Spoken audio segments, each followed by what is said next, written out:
ಒಬ್ಳೆ ಹೆಣ್ಮಗಳು ಇನ್ನೊಂದು ಊರಿಗೆ ಹೋಗಿ ಓದ್ತೀನಿ ಅಂತಿದ್ಯಲ್ಲ, ಏನು ತಮಾಷೆ ಅಂದ್ಕೊಂಡಿದ್ಯಾ ನೀನು? ಈ ದೇವರು ನಂಗೆ ಈಟೇ ಶಕ್ತಿ ಕೊಟ್ಟಿರೋದು ಕಣವ. ಇದಕ್ಕೂ ಮೇಲೆ ಓದಿಸ್ಬೇಕು ಅಂದರೆ ನಮ್ಮ ಕೈಲಿ ಆಗಲ್ಲ ಕಣವ. ಡಿಗ್ರಿ ಓದಿರೋರೆ ಮನೇಲಿ ಕೂತಿರೋ ಈ ಕಾಲದಲ್ಲಿ ನೀನೇನು ಓದ್ತೀಯಾ? ನಿನಗೆ ಯಾರು ಕೆಲಸ ಕೊಡ್ತಾರೆ? ಓದಕ್ ಬೇರೆಯವ್ರಿಗೆ ಹೋಗೋಕ್ಕೆ ಮನೇಲಿ ಒಪ್ತಾ ಇಲ್ವಾ? ಮುಂದೆ ಓದ್ಸೋಕ್ಕೆ ದುಡ್ಡಿಲ್ಲ ಅಂತಾರ? ಓದಿದ್ರು ಕೆಲಸ ಸಿಗಲ್ಲ ಅನ್ನೋ ಭಯ ಕಾಡ್ತಾ ಇದೆಯಾ? ITI ಸೇರ್ಕೊಳ್ಳಿ, ಕೌಶಲ್ಯ ತರಬೇತಿ ತಗೊಳ್ಳಿ. ನೀವು ಅತ್ಯಾಧುನಿಕ ತಂತ್ರಜ್ಞಾನದ ತರಬೇತಿ ಪಡಿಬಹುದು. ಪ್ರಪಂಚದ ಟಾಪ್ ಇಂಡಸ್ಟ್ರೀಸ್ ಇಂದ ಉದ್ಯೋಗ ಅವಕಾಶ ಇದೆ. ಅತಿ ಕಡಿಮೆ ಫೀಸಲ್ಲಿ ITI ಮುಗಿಸಬಹುದು. ಮಹಿಳೆಯರಿಗಾಗಿ ಪ್ರತ್ಯೇಕವಾಗಿ 22 ITIಗಳಿವೆ.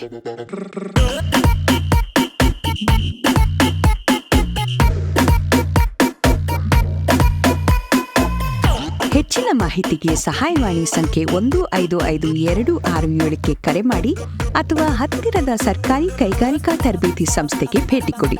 ITIಗೆ ನೀವು ಆನ್ಲೈನ್ ಮೂಲಕನೂ ಅರ್ಜಿ ಸಲ್ಲಿಸಬಹುದು.